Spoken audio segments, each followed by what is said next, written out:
ইসমাঈল আলাইহিস সালাতু ওয়াস সালামকে কাঁধ করে শোয়াইয়া বাবা ইব্রাহিম গলার মধ্যে ছুরি লাগাইয়া দিলেন।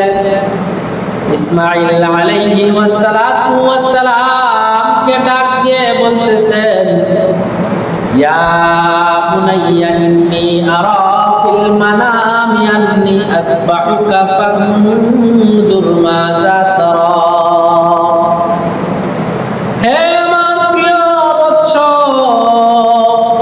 আমি স্বপ্নের মধ্যে দেখেছি আল্লাহর জন্য তোমাকে কুরবানি করে দিতেছি, এখন তোমার অভিমত কি বলো বাবা।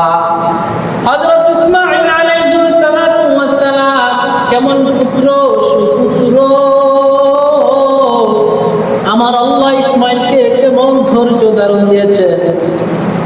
বাবার মুখ থেকে এই আওয়াজ শোনার পর সঙ্গে সঙ্গে হযরত ইসমাঈল আলাইহিস সালাতু ওয়াস সালাম জবাব দিতেছেন, ইয়া আবাতি ফাআল মা তু'মারু সাতাজিদুনি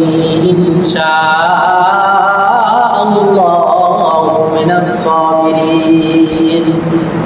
আমার পিতা, আপনি যা স্বপ্নের মধ্যে দেখেছেন আপনি তাই পালন করুন, ইনশাআল্লাহু মিনাস সাবিরিন। আপনি নিশ্চয়ই আমাকে ধৈর্যশীলদের সঙ্গে পাবেন। পিতা আমার সঙ্গে সঙ্গে আপনাকে যা দেখানো হয়েছে আপনি তাই পালন করুন, কারণ আপনি হলেন আল্লাহর খলিল, আল্লাহর বন্ধু। আপনি হলেন আল্লাহর নবী, আপনাকে স্বপ্নের মধ্যে যা দেখানো হবে তাও ওহী। আপনাকে যা দেখানো হয়েছে তাই আপনি তাড়াতাড়ি পালন করুন, আমার কোনো অভিযোগ নাই। সুবহানাল্লাহ। হযরত ইসমাঈল আলাইহিস সালাতু ওয়াস সালামকে জবাই করার পূর্বে ইসমাঈল আলাইহিস সালাতু ওয়াস সালাম বলতেছেন, পিতা আমার গলার মধ্যে ছুরি লাগাইবার পূর্বে আমার পায়ের মধ্যে রশি দিয়া ভালো করে বেঁধে দিবেন।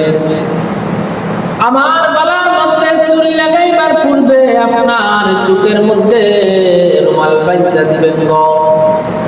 হযরত ইব্রাহিম আলাইহিস সালাতু ওয়াস সালাম বলতেছেন, পুত্র,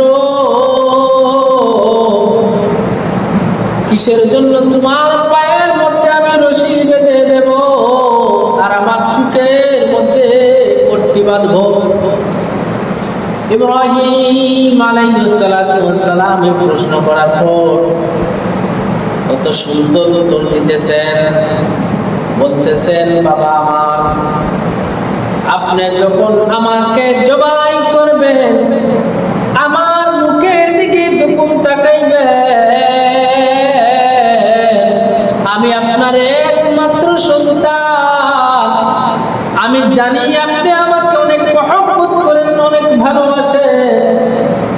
যদি আমার মুখের দিকে তাকাইয়া আপনি আমার গলার মধ্যে ছুরি লাগাইতে না পারেন, আমাকে জবাই না করে দিতে পারেন, তাহলে আল্লাহ রাব্বুল আলামিন নারাজ হয়ে যাবেন। এজন্য বলতেছি বাবা, আপনার মুখের মধ্যে চোখের মধ্যে একটা কাপড় বেঁধে দিবেন। 2 নম্বরে বাবা, আমার গলার মধ্যে ছুরি লাগাইবার পূর্বে আমার পায়ের মধ্যে রশি লাগাইয়া দিবেন। যখন আমাকে জবাই করবেন আমার কষ্ট হবে, তখন আমি নড়াচড়া করব। যদি আমার পাটা আপনার গায়ের মধ্যে লেগে যায় তাহলে বেয়াদবি হয়ে যাবে, আল্লাহ নারাজ হয়ে যাবেন, অসন্তুষ্ট হয়ে যাবেন। এজন্য বলতেছি বাবা, আমাকে জবাই করার পূর্বে আমার পায়ের মধ্যে রশি বেঁধে দিবেন। মুসলমান, এই পৃথিবীতে এমন কোন ইতিহাস পাবেন না যে ইতিহাসের মধ্যে বাবা তার সন্তানের গলার মধ্যে ছুরি লাগাই দেয় একমাত্র আমার মাওলাকে পাওয়ার জন্য। লম্বা ঘটনার পরে হযরত